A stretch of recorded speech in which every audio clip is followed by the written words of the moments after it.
सर्वप्रथम तुमचं अभिनंदन, 21 वर्ष तुमच्या क्लिनिकला आणि प्रॅक्टिसला पूर्ण झाली. धन्यवाद. तर हे क्षेत्र निवडावं असं तुम्हाला का वाटलं? आवड होती ह्युमन माइंड विषयी मुळात. त्याच्यात जे सगळं मनात चालू असतं ते जाणून घ्यायची आवड होती. आणि होमिओपॅथी त्याच्याशी खूप जास्त संलग्न आहे. म्हणजे होमिओपॅथीचा अभ्यास म्हणजे तुम्हाला मनाचा अभ्यास करावाच लागतो. त्याच्याशिवाय तुम्ही कुठलंच औषध देऊ शकत नाही. संपूर्ण त्या व्यक्तीचा अभ्यास करायला लागतो. आणि सायकायट्री किंवा सेक्सॉलॉजी, खरं तर सेक्सॉलॉजी आणि सायकायट्री कनेक्टेड आहे. मुळात आधी मी इथे सांगेन की कुठल्याही पद्धतीने केवळ लैंगिक समस्या असं वेगळं काढण्यापेक्षा त्याचा मनाशी काय संबंध आहे हे बघावंच लागतं. आणि तो तिथे असतोच. म्हणजे त्याच्या आयुष्यात चांगल्या पद्धतीचं सेक्स नाहीये, तिथे त्याला एन्झायटी असेल किंवा त्याला भीती वाटत असेल, कॉन्फिडन्स कमी असेल, किंवा त्याचे काही लहानपणातले काही अनुभव असतील, त्यामुळे त्याला हे सगळे प्रॉब्लेम्स होत असतील त्या व्यक्तीला, किंवा भीती बसलेली असेल, ऐकलेलं असेल, वाचलेलं असेल, असं सगळं त्या मनाशी संबंधित असणाऱ्या गोष्टी असतात. त्यामुळे हे खरं तर एकत्रित आहे. म्हणून अर्थातच त्याच्यासोबत या फील्डमध्ये काम करण्याची सुरुवात झाली. आणि नंतर माझ्या असं लक्षात आलं की इथे जास्त गरज आहे. लैंगिक समस्या समजून घेण्याची जास्त गरज आहे लोकांच्या, त्याविषयी एज्युकेट करण्याची पण जास्त गरज आहे सर्व वयोगटात. आणि तेच प्रॉब्लेम्स आहेत लोकांच्या आयुष्यात. आणि म्हणून मग त्या संदर्भात काम जास्त घडायला सुरुवात झाली आपसूक. आणि मग ते वाढत गेलं पुढे. लेक्चर्स असतील, सेमिनार्स असतील, वर्कशॉप्स असतील याच्या मार्फत. आपले युट्यूब चॅनल आहे, इंस्टाग्राम आहे, याच्या थ्रू असेल किंवा लेखांच्या मार्फत असेल, ते हळूहळू वाढत गेलं. Which is interesting. आता या क्षेत्रामध्ये परत मी म्हणताना सुद्धा हे क्षेत्र असं म्हणताय, पण लैंगिक समस्या या क्षेत्रात काम करत असताना तुम्हाला चॅलेंजेस कोणते जाणवले? म्हणजे ते वेगवेगळ्या लेवलला असतील, तर त्याविषयी थोडंसं सांगा आणि त्याविषयी जाणून घ्यायला आम्हाला आवडेल. मुळात हे असं तू जसं आता म्हणतोस तसं डोक्यातच वेगळं केलेलं असतं की लैंगिक म्हणजे काहीतरी वेगळं असं असतं. जितक्या सहजपणे लोक इतर सगळ्या आजारांच्या बाबतीत ट्रीटमेंटसाठी येतात तसं या बाबतीत येत नाही. हे मोठं चॅलेंज आहे या क्षेत्रातलं. म्हणजे या क्षेत्रात काम करणारे जितके डॉक्टर्स असतील ते हे सांगतील की मानसिक स्थिती आजारापर्यंत जाणं, लैंगिक स्थिती कुठलीही ती आजारापर्यंत जाणं, यामध्ये मधला जो वेळ जातो तो अंगावर काढण्यातला असतो. आणि ते मोठं चॅलेंज आहे. आणि ते अजूनही मला जाणवतं लोकांना त्या बाबतीत. मी सांगते, ऍक्सेप्टन्स पूर्वी खूप कमी होता. जेव्हा मी चालू केलं तेव्हा स्त्रिया खूप कमी बोलायच्या, त्या कमी पुढे यायच्या. किंवा या बाबतीतही खरं तर असं होतं की लैंगिक समस्या आहेत तर त्या बाबतीतला एक किंतु परंतु असायचा. काही टॅबूज होते किंवा काही त्यांचे कॉन्सेप्ट असायचे, कंडिशनिंग ज्याला असं म्हणतो आपण, की एक विशिष्ट गोष्ट झाली आहे त्याला काहीतरी नाव देऊन ठेवलेलं असायचं, एक सेल्फ डायग्नोसिस केलेला असायचा. सगळ्यात महत्वाचं चॅलेंज असं असायचं की काहीतरी विचित्र औषधोपचार घेतलेले असायचे, डायरेक्ट दुकानात जाऊन औषधं घेणं, काही स्प्रेज घेणं, जे आजही चालू आहे लोकांचं, पण हे तेव्हा प्रचंड असायचं. आणखीन एक असं असायचं की मुळात आल्यानंतर जेव्हा केस टेकिंग चालू व्हायचं आणि मी सांगायचे की हा प्रॉब्लेम आहे, तुम्हाला दोघांना मिळून तो सॉल्व्ह करायचा आहे, तर त्यात असं नाही माझ्या जोडीदाराला नाहीच कळलं पाहिजे की मला अशी समस्या आहे. असं आजही याचं प्रमाण आहेच आहे की जोडीदाराला सांगू नका किंवा मी एकटीच आली एकटा चालू. पण आता त्याच्यात बदल असा आहे की लोकांमध्ये ऍक्सेप्टन्स वाढलेला आहे comparatively, which is a brighter side I would say. किंवा लोकांना याच्याविषयी जाणून घ्यायचंय, नुसती माहिती नाही, ज्ञान हवं आहे, विच इज अगेन म्हणजे काय म्हणता येईल मच ब्राईटर साईड. आणि दुसरं असं आहे की सेल्फ डायग्नोसिस कडे जरी अजूनही तसा कल असेल तरी सुद्धा ते बरोबर आहे का नाही हे जाणून घ्यायला तरी लोक दवाखान्यापर्यंत पोहोचतात, डॉक्टरांपर्यंत पोहोचतात. तर चॅलेंजेस म्हणशील तर आजही आहेच आहेत, तितकेच आहेत. आणि अजून एक चॅलेंज होतं ते आम्ही जेंडर न्यूट्रल असतो. बेसिकली आमच्यासमोर येणारी व्यक्ती स्त्री आहे, पुरुष आहे, काय वयोगटाची, यापेक्षा त्यांचा त्रास काय आणि त्यातनं त्यांना बाहेर काढणं हा उद्देश असतो. पण समोर येणारी व्यक्ती त्याच मानसिकतेने येईलच असं नाही. आता माझ्याकडे खूप ज्याला सिरियस काइंड ऑफ पेशंट्स म्हणतो, जे त्यांच्या सिच्युएशनच्या बाबतीत सिरियस आहेत आणि त्यातनं त्यांना बाहेर यायचंय इथपर्यंत विचार झालाय म्हणून ठरवून येणारे पेशंट असा क्लास आहे सगळा. म्हणजे ते कुठल्याही ठिकाणाहून येत असू देत, खेडेगावात येत असू देत किंवा ग्लोबली दुसऱ्या देशातले असू देत, हे सगळे पेशंट्स या विचारानेच येतात की मला यातनं बाहेर यायचंय. सुरुवातीला काय आहे बघून येऊया अशा प्रकारचे पेशंट्स असायचे जे रिअल पेशंट नाहीच आहेत. किंवा काहीतरी एक बोलायला मिळतंय सेक्स विषयी म्हणून येणारे लोक असायचे आणि ते पण एक हर्डल होतं.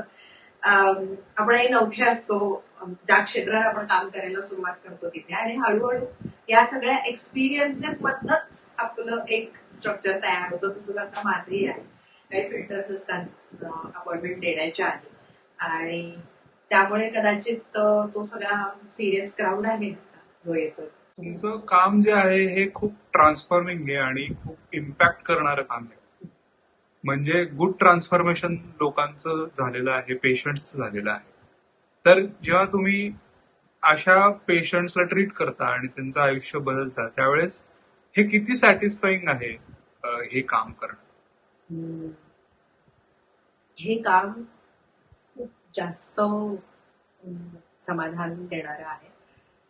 कारण याच्यामध्ये आम्ही एक पेशंट नाही बरा करत आहे. मानसोपचार असेल किंवा लैंगिक समस्या असेल तर यामधली सगळ्यात महत्वाची गोष्ट अशी असते की तो एक पेशंट बरा झाला की मी नेहमी सांगते की ते अख्खं कुटुंब बरोबर. कारण मानसोपचारात तर मी बघायलाच मिळतं की अगदी साधा डिप्रेशनचा जरी प्रॉब्लेम असेल, कुठलाही प्रॉब्लेम असेल, तर त्या एका पेशंट सोबत त्याच्या आजूबाजूला असणारे सगळे जे कुटुंबीय आहेत त्याच्यासोबत असणारा मित्रपरिवार आहे, त्यांनाही त्या सगळ्या आजाराची झळ पोचलेली असते. तेव्हा तो एक माणूस, एक व्यक्ती बरी होते तेव्हा ऍक्च्युली या सगळ्यांना तो एक रिलीफ मिळतो असं असतं. तेच लैंगिक समस्यांच्या बाबतीत आहे. त्यामुळे अत्यंत सॅटिस्फॅक्टरी असं हे क्षेत्र आहे. आणि दुसरं महत्वाचं म्हणजे तितकंच चॅलेंजिंग पण आहे. त्यातनं मिळणारं सॅटिस्फॅक्शन पण खूप वेगळं आहे की प्रत्येक केस वेगळी असते. आजार वरकरणी एकसारखे दिसतील नेहमी, पण प्रत्येक केस वेगळी असते. त्याचं रूट कॉज वेगवेगळं असतं. तिथपर्यंत पोहोचणं, ते पेशंट्सना समजावून सांगणं, त्यासाठी म्हणून एक विशिष्ट प्रकारचा मार्ग त्यांच्यासाठी आखून देणं, विशिष्ट प्रकारचे औषधोपचार देणं त्यांना, आणि त्यातनं जेव्हा ते सांगायला चालू करतात की आता बरं वाटतंय किंवा आता विशिष्ट प्रकारचे विचार येत नाहीये किंवा आता अमुक एका प्रकारे संबंध येत आहेत जे पूर्वी कधीच यायचे नाहीत, आणि दोघांच्या चेहऱ्यावर तो आनंद दिसत असतो मुळात. तर हे खूप छान काम आहे असं मला वाटतं. म्हणजे मला प्रचंड आवडतं. दमवणारं थकवणारं पण नक्कीच आहे. म्हणजे विचारतात माझे पण मित्रमैत्रिणी विचारतात की दमायला होत नाही का, तर हो, खूप ऐकावं लागतं, खूप समजून घ्यायला लागतं, पण मला असं वाटतं की ते इनबिल्ट असतं, आणि तो एक फॅक्टर असला तरी सुद्धा त्या कामात मिळणारं जे समाधान आहे ते खूप मोठं असल्यामुळे अनेक वर्ष मला अजून हे काम करायला आवडेल. 2005 मध्ये तुमचं क्लिनिक चालू झालं, तेव्हा स्त्रियांची भूमिका या लैंगिक समस्यांकडे पाहण्याची आणि आत्ता 2026 मध्ये याच्यात तुम्हाला काही फरक जाणवतो? हो हो, नक्कीच जाणवतो. आता 2005 साली जेव्हा मी सुरुवात केली तेव्हा मानसोपचार आणि लैंगिक समस्या याच्यातच प्रॅक्टिस करायची हे माझं जरी ठरलेलं होतं तरी सुद्धा केवळ त्याच प्रकारचे निश ज्याला आपण म्हणतो ते पेशंट्स माझ्यापर्यंत पोहोचणं येणार. मधला काही जो कालावधी गेला तेव्हा येणाऱ्या प्रत्येक पेशंटला एका वेगळ्या पद्धतीने या सगळ्या बाबतीत एज्युकेट करणं हे काम माझं चालूच होतं. मग त्यामध्ये लेक्चर्स असतील, सेमिनार्स असतील, वर्कशॉप्स घेणं असेल किंवा तर तिथे ना सुरुवातीच्या काळात मला हे जाणवायचं की स्त्रिया खूप पुजलेल्या असायच्या. म्हणजे अगदी कुठल्याही वयोगटातल्या स्त्रिया असतील, म्हणजे अगदी कॉलेजमध्ये जाणाऱ्या असतील किंवा लग्न झालेल्या असतील, रिलेशनशिप मधल्या असतील, तिथे बऱ्याचदा पुरुषच त्यांच्या समस्या सांगत असायचे. म्हणजे पाळीच्या विषयी बोलत असताना सुद्धा बऱ्याचशा स्त्रिया इतक्या म्हणजे त्यांना इतकी त्यामध्ये एम्बॅरेसमेंट वाटायची, आणि मग पुरुष जोडीदारच पाळीच्या विषयी सुद्धा सांगायचा की हिला असं होतंय, हा त्रास होतोय, अंगावरून जास्त जातंय, दुखतंय वगैरे जे काही असेल. त्यामुळे सेक्सच्या विषयी बोलत असताना त्यांना बोलतं करणं हे खूप मोठं चॅलेंज असायचं. पण बऱ्याचदा काय व्हायचं की मी पण समोर त्यांच्यासमोर बसणारी एक स्त्रीच असा त्यांच्या डोक्यात विचार होत असायचा, आणि मग त्या हळूहळू ओपन अप व्हायच्या. आता जो बदल मला जाणवतो तो असा आहे की बऱ्याचदा स्त्रिया त्यांच्या पार्टनरला घेऊन येतात आणि हे मला फार आवडतं की तुम्हाला लक्षात आलं तुमचा प्रॉब्लेम काय आहे. प्रत्येक वेळेला पुरुषांनीच त्यात पुढाकार घेऊन आपण विशिष्ट प्रकारच्या ट्रीटमेंट घ्यायला जाऊया किंवा आपण याच्यावर काम करूया, हे जे आपण एक पुरुषांच्या खांद्यावर ओझं टाकलेलं असतं ते आता कुठेतरी स्त्रिया पण घेत आहेत. आणि हा माझी पण म्हणजे इक्वल रिस्पॉन्सिबिलिटी आहे या पद्धतीने. दुसरं, लैंगिक आयुष्यात सुद्धा ज्या पद्धतीने त्यांचं कामजीवन असतं आणि ते त्याच्यामधले प्रॉब्लेम सांगायला येतात तेव्हा ज्या पद्धतीने ते सांगतात ते लक्षात येतं की ऍक्टिव्हली त्यांचा सुद्धा सहभाग असतो. म्हणजे फक्त की आता पुरुष जोडीदाराला मला काहीतरी केवळ एक प्रतिसाद द्यायचा आहे किंवा त्याला हवंय म्हणून हे लैंगिक आयुष्य चालू आहे, कामजीवन चालू आहे, हे कमी झालेलं आहे. आणि तिथे मला हवंय किंवा मला विशिष्ट प्रकारे इच्छा आहे, या एक विशिष्ट गोष्टी मला हव्यात, हे जोडीदारापर्यंत स्पष्टपणे पोहोचवणं हे पण चालू झालेलं आहे. जे आणखी कमेंटेबल आहे असं मला वाटतं. ते आणखी पोहोचायला पाहिजे. म्हणजे सगळीकडे पोहोचणं गरजेचं आहे. कारण तरच आपण एकंदर लैंगिक आयुष्य, कामजीवन या बाबतीत आणि यातले विचार या बाबतीत एक निकोप समाजात राहतोय असं म्हणता येईल. ओव्हरऑल रिलेशनशिप या किंवा नातेसंबंध आपण ज्याला म्हणतो, याच्यामध्ये नेमके कुठले बदल तुम्हाला जाणवतात या 21 वर्षात? बदल म्हणजे कुठल्या अनुषंगाने? म्हणजे लोक त्याच्याकडे कशा दृष्टीने बघतायत, किंवा या रिलेशनशिप मध्ये ओव्हरऑल काय काय चेंजेस झालेत?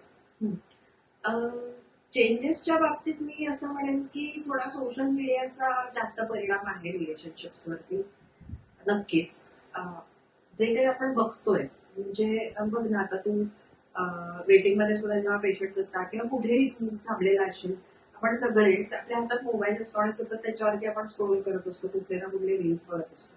त्यातले बरेचसे रील्स हे तुमच्या इमोशनल कोशटला हात घालणारे असतात, की प्रेमाच्या संदर्भातले असतात, तुमच्या नात्याच्या संदर्भातले असतात, तुमच्या लैंगिक जीवनाच्या संदर्भातले असतात आणि त्याच्यात बरंचसं काही लिहिलेलं असतं, सांगितलेलं असतं, दाखवलेलं असतं. आणि मग आपल्याला कुठेतरी तेच सगळं बरोबर आहे असं वाटायला लागतं. हे मला खूप जाणवलंय नात्यांमध्ये, विशेषतः की अपेक्षा एकमेकांकडच्या फार त्या एका ब्रॅकेटमध्ये बनत चालल्यात. म्हणजे जे आपण सोशल मीडियावरती बघतोय तसंच नातं असलं पाहिजे, कुठेतरी अशा अपेक्षा बनत चालल्यात. स्त्रियांच्या पुरुषांकडनं असतील, पुरुषांच्या स्त्रियांकडे असतील. आणि यामध्ये कसं आहे की काय म्हणजे चूक बरोबर हे म्हणण्यापेक्षा सगळ्याची एक सर्व्हिसर असते ना. आणि तुमचं नातं हे युनिक आहे, ते तुमच्या पुरतंच आहे. आणि त्यामधल्या ज्या काही विशिष्ट गोष्टी आहेत, कॅरेक्टरिस्टिक्स आपण ज्याला म्हणू, त्या तुमच्या दोघांपुरत्याच आहेत, त्या नात्यापुरत्याच आहेत. हे कुठेतरी हरवत चालले आणि सरसकट एक विशिष्ट प्रकारची नाती तयार होत चालली आहेत. म्हणजे आता प्रॉब्लेम्स तर बऱ्याचदा कॉमन असतातच. प्रत्येकाला असं वाटत असतं ते माझ्याच नात्यात आहेत, पण असतात, कॉमन असतात. पण त्याला हँडल करण्याची पद्धत प्रत्येकाची वेगवेगळी असते. तर तिथे कुठेतरी हे सगळं पाहिल्यामुळे जी एक अपेक्षा असते की माझ्या जोडीदाराने अमुक एक करावं, अशाच पद्धतीने वागावं, ते वाढत चालले. तर मी तुला एक कालचं उदाहरण देते. काल माझ्याकडे केस आली होती. तर त्यांच्या बाबतीत असं होतं की खूप जास्त अफेअर्स होते. म्हणजे लग्नात होत्या त्या स्वतः, त्यांना 2 मुलं आहेत. आणि मग अचानकपणे त्यांच्या आयुष्यात त्यांना कुठेतरी एक रितेपणा जाणवायला लागला, कमतरता जाणवायला लागली. पार्टनरकडनं आपल्याला हवं तितकं अटेन्शन मिळत नाही असं वाटायला लागलं. यात बरीच भर म्हणून हे सगळे रील्स जे आपण बघतो त्यात त्यांना असं वाटायला लागलं की अरे बापरे, मी खूपच एकटी आहे आणि हे सगळं मी केलंच पाहिजे, पण हे मी रोज बघते की हे घडतंय जगात. आणि त्याचा इतका परिणाम झाला हे त्यांनी स्वतः मला सांगितलं की मी सतत जे बघायचंय ना, मग मला असं वाटायला लागलं मी जे करते ते सगळं योग्य आहे. मग त्यांचं ते जम्पिंग चालू झालं, एका नात्यातनं दुसऱ्या नात्यात, दुसऱ्या नात्यातनं तिसऱ्या नात्यात, असं सगळं ते चालू आणि त्याचा एक मोठा केओस क्रिएट झाला. तर नात्यांमध्ये हे जे घडणारे बदल आहेत ना, ते सध्या खूप दिसतात. अगदीच पाल्पेबल ज्याला म्हणतो ते आहेत. किंवा नात्यांमध्ये होणारे गैरसमज याला सुद्धा ह्या सगळ्या गोष्टी कारणीभूत आहेत. आणि ऍडजस्टमेंट कमी झाल्यात नात्यांमधल्या, की 10 गोष्टी आहेत, 1, 2, 3, 4 ज्या माझ्या मनात आहेत, त्यातल्या 7 आहेत माझ्या जोडीदारात. 3 गोष्टींच्या बाबतीत मला ऍडजस्टमेंट करायची, ज्या डील ब्रेकर नाही आहेत मे बी नात्यासाठी, पण तरी सुद्धा ती ऍडजस्टमेंट करण्याची तयारी खूप कमी. म्हणजे खूप वेळेला असं बघितलं जातं की मला या 10 म्हणजे 10 हव्याच आहेत आणि तिथे दुसऱ्या जोडीदाराचंही तसंच असतं, मग ते नातं टिकत नाही. अं, किंवा कधी कधी खूप लवकर नात्यात जाण्याची सुद्धा घाई असते किंवा त्याला नाव देण्याची घाई असते. ते सेलिब्रेट करण्याकडे कल असतो लोकांचा, की असतं ना म्हणजे 1 महिन्याची अॅनिव्हर्सरी असेल, 2 महिन्याची अॅनिव्हर्सरी असेल. हे सगळं ते दाखवणं असतं. दिखावा जो आहे तो सोशल मीडियामुळे प्रचंड वाढलेला आहे. की आमचं नातं किती भारी आहे हे दाखवायचं वेगवेगळ्या पद्धतीने. मग ते आता आपण सगळेच बघतो की काय विशिष्ट पद्धतीने जेवण बनवणं असेल, बाहेर फिरायला जाणं असेल, एकमेकांसोबतचे एकांतातले क्षण असतील, जसं तुम्ही एकमेकांवरती प्रेम करताय हे असेल, हे सगळं मला दाखवायचं जगाला. आणि त्यामध्ये मग कुठेतरी खरं नातं कितपत शिल्लक आहे, हे हा एक मोठा प्रश्न आहे. कारण तसं नसतं तर बरेचसे प्रॉब्लेम्स तसेच सुटले असते. पण नाही, प्रॉब्लेम्स तर वाढत आहेत, नात्यांमध्येही वाढत आहेत. लोकांच्या मानसिकतेतही भरपूर बदल असतो आणि त्यातनंही बरेचसे प्रॉब्लेम्स तयार होतात. आता याच प्रश्नाला जोडून अजून एक प्रश्न असा आलाय की काही रिपोर्ट्स आलेले आहेत, इंटरनेटवरतीच अर्थात वाचलेले आहेत, की ओव्हरऑल सोसायटी सेक्सलेस होत चालली आहे, सेक्सचं प्रमाण कमी होत आहे. तर याविषयी तुमचे काय विचार आहेत ते आम्हाला ऐकायला आवडेल. आता तू जसं म्हणालास की इंटरनेटवरच वाचलंय, इंटरनेट म्हणजे मोठा राक्षस नाहीये मुळात, किंवा मी त्याच्या एकदम अगेन्स्ट आहे वगैरे असाही काही भाग नाहीये. फक्त आपण मुळात त्याचा वापर कसा करतोय, काय गोष्टींसाठी करतोय, आणि कितपत ते आपल्या आयुष्यात आहे का आपण त्याच्या आयुष्यात आहोत हे बघणं गरजेचं आहे. आता सेक्सलेस सोसायटी हा खूप हार्श टर्म आहे असं मला वाटतं. म्हणजे अगदी तसं नको म्हणूया आपण, पण असं नक्कीच आहे की लोकांचा ना एकंदर इंटिमसीकडचा इंटरेस्ट कमी होत चालला, किंवा एकमेकांच्या सोबत वेळ घालवणं, क्वालिटी टाईम, ही टर्म आपण सतत सगळे वापरतो. तर म्हणजे काय हे कोणालाच माहिती नसतं. म्हणजे एकमेकांच्या शेजारी बसून सुद्धा तासन तास एकमेकांशी काहीही न बोलणारे कपल्स असतात, रिलेशनशिप मध्ये असणारे लोक असतात आणि त्यात त्यांना काहीच वावगं वाटत नाही. आता खरं तर ही एक चांगली गोष्ट पण आहे की तुम्ही एकमेकांच्या शेजारी बसून शांत बसलेले आहात, काही नाही करत आहात आणि तुम्ही ते सानिध्य अनुभवत आहे एकमेकांचं. पण जेव्हा तुमच्या हातात मोबाईल नाहीये तेव्हा ही खूप चांगली गोष्ट आहे. पण कुठेही तू जा, म्हणजे अगदी कुठेही तू बघ की सगळ्यांच्या हातात मोबाईल असतो आणि कितपत आपण जे काही चाललंय त्याच्यासोबत असतो आणि किती आपण त्या मोबाईलमुळे डिस्ट्रॅक्टेड असतो, कुठल्याही स्क्रीनमुळे डिस्ट्रॅक्टेड असतो. मोबाईल मी म्हणते कारण ती इझिली अवेलेबल स्क्रीन आहे. तर सतत आपण डिस्ट्रॅक्टेड असतो. तर पूर्वी काय असायचं, म्हणजे आता जे तू म्हणालास ते अगदी योग्य की याच्यावरती एक मोठा अभ्यास चालू आहे, त्याचं पर्सेंटेज काढलं जात आहे. पूर्वी काय असायचं की खूप इम्पॉर्टन्स असायचं या सगळ्या गोष्टींना, नातं, एकमेकांमध्ये असणारी घट्ट वीण नात्याची, त्यासाठी कराव्या लागणाऱ्या गोष्टी, घ्यावे लागणारे एफर्ट्स, हे सगळं मनापासून केलं जायचं. आता ते एफर्ट्सही थोडे दोन्ही बाजूचे कमी आहेत असं मला जाणवतं. आणि काही डिस्ट्रॅक्शन्स नसायचे या नात्यात, की तुम्हाला कुठेतरी तुमचं मन भरकटत चाललंय अशा काही गोष्टी नसायच्या. आणि थांबण्याची पण सवय होती ना लोकांना, की सतत काहीतरी हातात पाहिजे, माझ्या माझ्या डोळ्याला, कानांना, मेंदूला सतत एक एंटरटेनमेंट पाहिजे जे पॅसिव्ह आहे, असंही नव्हतं. त्यामुळे एक काय म्हणू त्याला की गुंतलेले असायचे लोक त्या नात्यामध्ये, इंटिमसीकडे ओढा असायचा, सेक्समध्ये इंटरेस्ट असायचा लोकांना आणि ते इंटर पॅशनेटली केलं जायचं. आता मुळात जेव्हा बरेचसे सेक्सचे प्रॉब्लेम, लैंगिक समस्या घेऊन जोडपी माझ्याकडे येतात, तेव्हा जेव्हा मी त्यांना विचारते की हे किती पॅशनेटली तुला तुझ्या पार्टनरविषयी फील होतं, एकमेकांना दोघांनाही प्रश्न विचारते, तेव्हा त्यांना माहितीच नसतं खरी किती पॅशन माझी या पार्टनर सोबत, मला कसं वाटतंय. मग वेगवेगळ्या पद्धतीने अगदी मायक्रो करत ते प्रश्न विचारले जातात. तेव्हा माझ्या असं लक्षात येतं की एका विशिष्ट लेवलचं अट्रॅक्शन होतं, तिथनं ते नातं तयार झालं, पण ते आता संपलं अट्रॅक्शन, किंवा त्याचं रूपांतर पुढे घट्ट नात्यात झालेलंच नाही आणि हे सगळे डिस्ट्रॅक्शन्स आहेत. किंवा खूप विचारच केला जातोय, खूप अनालिटिकली बघितलं जातंय या सगळ्या गोष्टींकडे. खरं तर ते तसं नसलं पाहिजे. आणि बऱ्याचदा एकमेकांसोबत जो वेळ आपण घालवतोय त्याच्या ऐवजी आपण काय करू शकतो अजून, हा जो विचार घडतो ना, तिथे हे सगळं मागे पडतं.